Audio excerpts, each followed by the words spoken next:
Hey there, true believers, and welcome back to the True Alien Podcast, where we explore the shadowy world of the paranormal. Yeah, You know, the unexplained and the downright creepy. that's right. We're diving deep into the mysteries that keep us up at night. Always with a bit of humor, Yeah. because, hey, sometimes the truth is stranger than fiction, right? Definitely. I'm Adrian Smith, And I'm Julia Jones. and we're your guides on this journey into the unknown. Absolutely. Glad to have you all with us. It's great to be back. Before we get started, a quick shout out to our awesome listeners. If you're enjoying the show, don't forget to hit that subscribe button and leave us a review. And if you've had your own brush with the paranormal, we'd love to hear about it. Okay, so tonight's story, we're heading to a place steeped in history. And as we'll soon discover, steeped in something a lot more chilling. Ooh. A small town called Bielakorovich in Ukraine. Okay. A place caught in the crossfire of war. And something else, something ancient. Something hungry. Yeah. All right. I'm intrigued. Tell me more. We're launching a paranormal probe into a chilling tale from war-torn Ukraine, blending history, horror, and the unexplained. Wow, this sounds intense. The year is 1989. The Soviet era is nearing its end, but the Cold War chill still hangs heavy in the air. It's against this backdrop of political tension and uncertainty that our story unfolds. Okay, setting the scene nicely. The official records from this time are, let's just say, a bit hazy. Hazy how? But for years, whispers persisted about a UFO incident in Bielakorovich. A UFO incident in the Soviet Union. A military lockdown hushed up reports of something truly strange happening. It's like what? Give me the spooky details. Almost like a scene ripped from a science fiction thriller. Okay, now you've got me hooked. UFOs in the Soviet Union. It sounds like they had more to worry about than just political rivals during those final years. But what exactly happened? Well, that's what we're here to unravel. All right, lay it on me. Think eyewitness accounts of otherworldly beings, radiation burns with no logical explanation, and whispers of people vanishing without a trace. Vanishing without a trace. It's all very cloak and dagger, very hush-hush. Sound like a government cover-up to me. The perfect ingredients for one, wouldn't you say? It certainly seems that way. It makes you wonder what they were so desperate to hide. It really does. What do you make of all this, Julia? Well, it definitely raises more questions than answers. Yeah. But like any good mystery, we need to follow the clues to see where they lead us. Okay, where do they lead? And those clues lead us to three individuals whose lives become entangled in the dark secrets of Bielakorovich. Three individuals. Their experiences will help us piece together what really happened. Three individuals caught in a web of mystery and the paranormal. Precisely. Okay, I'm hooked. Tell me more about these people. First, we have Private Taras Yevtushenko, a Ukrainian soldier stationed in this desolate town, desperate to escape the horrors of war. So a soldier caught between the horrors of war and the unexplainable. That's Taras's story. That's a terrifying combination. Who else gets drawn into this mystery? Next, we have Dmitry Kovalenko, a historian. A historian. He's drawn back to Bielakorovich by leaked files, but his interest is more than just professional curiosity. I see. He's haunted by a childhood memory, a strange sighting in the sky above Bielakorovich that he's never been able to shake. Ooh, a personal connection. It's a personal quest for answers that leads him right into the heart of this paranormal mystery. So we've got a soldier looking for escape and a historian chasing ghosts from his past. That's right. Who's our third player in this unfolding drama. Our third character is Oksana Medved, a fearless journalist. Okay. She's the kind of reporter who doesn't back down from a story no matter how dangerous. I like her already. And when she gets wind of the 1989 incident, she becomes determined to expose the truth behind it no matter the cost. The truth can be a dangerous thing. Her pursuit of the truth takes her deep into the heart of Bielakorovich, and as you can imagine, things get pretty intense. A soldier, a historian, and a journalist all drawn together by the mysteries surrounding Bielakorovich. It sounds like a recipe for a truly unforgettable story. And their individual experiences start to paint a picture of something sinister lurking beneath the surface of this war-torn town. Something that goes beyond the horrors of war. Okay, let's delve into their encounters. What kind of strange events are we talking about here?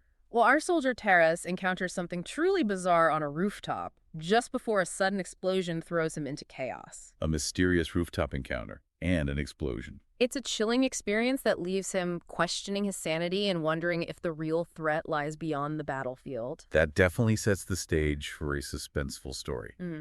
What about Dmitri, our historian? What does he uncover? Dmitri manages to get his hands on those chilling Soviet-era files, and what he finds confirms his childhood suspicions and reveals the depth of the cover-up. Oh, wow. Evidence of something extraordinary, something the authorities desperately wanted to keep hidden. Like what? It's like a window into a hidden world, a world where the lines between reality and the paranormal blur. Well, what about Oksana, our intrepid journalist? What's her experience like in Bialokorovich? Oksana arrives in Bilokorovich and immediately senses that something is off.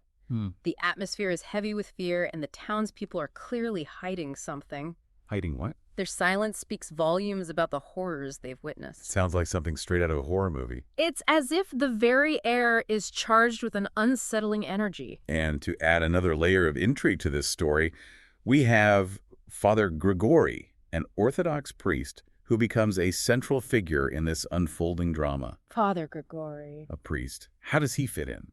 He's a fascinating character, shrouded in mystery. Oh. He seems to know more than he lets on, offering cryptic warnings about something called the sleepless. The sleepless. And speaking about burdens that some eyes aren't meant to carry. That's creepy.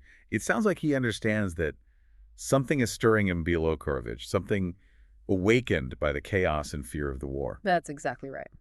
This is getting good. And as we delve deeper into this story, we'll discover that the lines between the real and the supernatural become increasingly blurred, and the sleepless become very real indeed. Oh boy. Buckle up, Adrian. This is where things get really interesting. I can't wait. Welcome back to the True Alien Podcast. We're right in the middle of our paranormal probe in Bialokorovich. We've got a war-torn town, a mysterious UFO incident, a potential cover-up, a priest who speaks in riddles, and now these unsettling, sleepless entities. It's a lot to unpack. It's like all the elements of a great thriller wrapped up in one spooky package. So, Julia, you were about to tell us more about these sleepless publics. What exactly are we dealing with here? Okay, brace yourselves, because this is where things get really weird. Okay, I'm ready. We're not talking about your typical little green men and flying saucers. These sleepless, they're not aliens in the conventional sense. So not aliens. Then what? Imagine, if you will, interdimensional entities. Interdimensional. Beings from another dimension, another reality, who arrived through a rift, a tear in the fabric of reality itself. A rift. Yeah. That's mind-blowing. So they're not just visitors from another planet, they're from another dimension altogether. Are there scientific theories that even support the idea of interdimensional travel? There are, actually. Theoretical physics has long grappled with the concept of multiple dimensions. And while we haven't cracked the code of interdimensional travel ourselves, the idea that other beings might have mastered it isn't as far-fetched as it sounds. I guess that makes sense. There are documented cases, unexplained phenomena, that suggest the possibility of interdimensional beings interacting with our world. Wow, that's incredible. It really makes you question everything you thought you knew about the universe and our place in it. Yeah. But back to these sleepless. What makes them so terrifying? Is it their appearance? Their appearance is definitely unsettling, but it's not their looks that make them truly dangerous. They don't crave flesh and blood like the monsters you see in movies. Okay, so they're not like vampires or zombies then? No, not at all. What do they want then? Their hunger is for something far more unsettling: human essence. Essence. What does that even mean? Is it like a soul or a spirit? It's a bit more complex than that. Okay, I'm listening. Imagine it as a life force, a spiritual energy, that which animates us, makes us unique. So like our life force, our energy. The more fear, the more chaos, the more potent this essence becomes. And guess what amplified those emotions in Bialokorovich? The war, of course. The constant fear, the violence, the loss of life. It's a breeding ground for negative emotions. You're saying the sleepless feed on these negative emotions? So the war is like an all-you-can-eat buffet for these things. Exactly. The ongoing conflict, the terror, the bloodshed. It's like a feast for these sleepless entities. They've been lying dormant all these years, and now they're wide awake and ready to feed. This is seriously creepy, Julia. It's like something out of a nightmare. Yeah. But where do our three main characters fit into all of this? How do they become entangled with these interdimensional beings? Their paths converge at the town's ancient church, the only structure seemingly untouched by the war's destruction. A church, okay. This church holds a secret, a hidden chamber containing the rift, the gateway between our world and the dimension of the sleepless. A hidden chamber under the church. What are the odds? So there's like a portal to another dimension right there in this town. You could say that What happens when they enter this chamber? things take a terrifying turn. They come face to face with the sleepless. Face to face. Yikes. What do they look like? Imagine grotesque, shadowy figures distorted and shifting with vacant eyes that seem to pierce right through you. They're surrounded, trapped, with nowhere to escape. Oh man, that sounds terrifying. What do they do? Do they try to fight back? Well, remember Father Grigori, our cryptic priest? Yeah, the one who seemed to know more than he was letting on. It turns out he knows more about the situation than he initially let on. Figures. What does he know? He becomes a crucial player in this confrontation, holding the key to understanding the Sleepless and how to potentially defeat them. Okay, spill the beans. What does he reveal? He drops some serious knowledge bombs. Okay, I'm all ears. He explains that the Sleepless have a weakness: holy water. Holy water. Really? It disrupts their form, weakens their grip on our reality. Interesting. And even more shocking, he knows that the rift can be closed, but it requires a huge sacrifice. Yeah. A human conduit. Wait, the human conduit, what does that mean? It means someone has to willingly merge with the rift, channeling their life, force their essence to close the gateway, and send these Sleepless back to wherever they came from. So someone has to sacrifice themselves to close this rift. It's a dangerous, selfless act, one that could cost the conduit their life. Wow. So someone has to offer themselves up to save the world from this interdimensional threat. Who would be brave enough or desperate enough to make such a sacrifice? You won't believe this, Adrian. Try me. It's Dmitri, our historian. Remember, he's been haunted by his childhood experience with the unexplained ever since that night in Balakorovich. He sees this as his chance for redemption, a way to face his fears and protect the world from the same kind of terror that has haunted him for years. That's incredibly brave, but also incredibly sad. It sounds like he's carrying a lot of guilt, a lot of pain. What happens when he volunteers to be the conduit? Father Grigori begins a ritual chanting ancient words, empowering the holy water and weakening the Sleepless. So it's like a final showdown. Oksana, armed with the holy water, becomes a warrior fighting off these grotesque creatures, buying Dmitri precious time. So it's a race against time, a desperate battle for survival, with the fate of the world hanging in the balance. It's an intense scene full of tension and sacrifice. As Father Grigori's chants reach a crescendo, Dmitri, fueled by his resolve and guided by the priest, merges with the rift, pulling the Sleepless back to their dimension, sealing the gateway shut. He actually did it. Does he survive? Closing a rift between dimensions takes an unimaginable toll. Yeah, I can imagine. The energy, the power, it's overwhelming. Dmitri makes the ultimate sacrifice, vanishing into the rift, along with the Sleepless saving the world, but at a terrible cost. That's heartbreaking, but also incredibly heroic. It's a powerful reminder that even in the face of unimaginable terror, there are people who are willing to sacrifice everything to protect others. What happens in the aftermath? The chamber is silent, the air thick with a sense of loss and relief. The rift is closed, the Sleepless are gone, but Dmitri is gone too.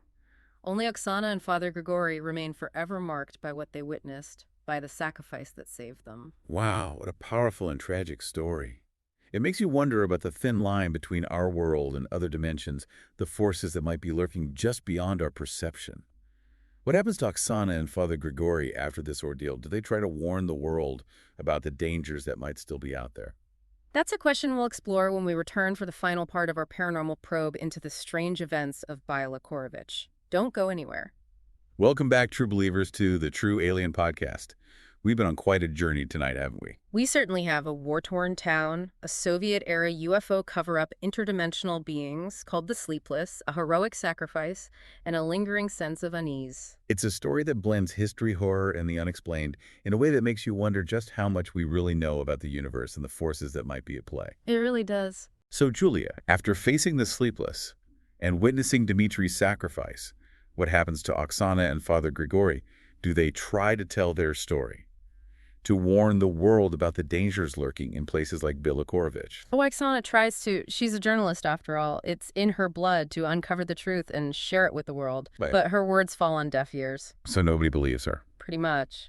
The official narrative focuses on the conflict, on the political and military struggles, while the true story, the paranormal undercurrents, remain hidden from view. It makes you wonder how many other stories like this are out there.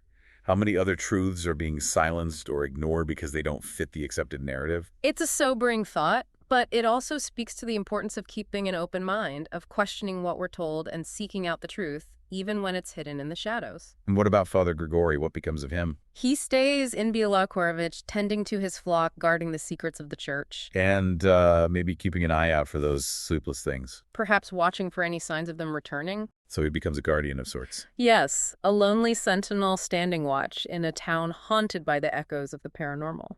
This entire story is just so unsettling, yet so fascinating. It makes you wonder, are there other places like Bielakorovich out there? Other towns, other cities where the veil is thin and the unexplained lurks just beneath the surface? It's a chilling thought, isn't it? The possibility that we might be surrounded by these hidden pockets of the paranormal, just waiting for the right conditions to emerge. It's both exciting and terrifying to think about. It makes you look at the world with new eyes, questioning everything you thought was real. Exactly. And that's the power of stories like this. They challenge our perceptions, open our minds to possibilities beyond the ordinary, and remind us that there are still mysteries out there waiting to be uncovered. So what do you think, true believers? Do you believe in the sleepless? Do you think there are other Bielakoroviches out there hidden in plain sight? We want to hear from you. Share your thoughts, your theories, your personal encounters with the strange and unexplained. We're all about exploring these mysteries together. And that's what the True Alien Podcast is all about, exploring the shadowy world of the paranormal, the unexplained and the downright creepy. If you enjoyed tonight's Paranormal Probe, don't forget to rate and follow the show. It helps other truth seekers like you find us and join our community. And until next time, keep your eyes on the skies and your minds open to the possibilities. And remember, the truth is out there waiting to be discovered. Stay curious, everyone. And stay spooky.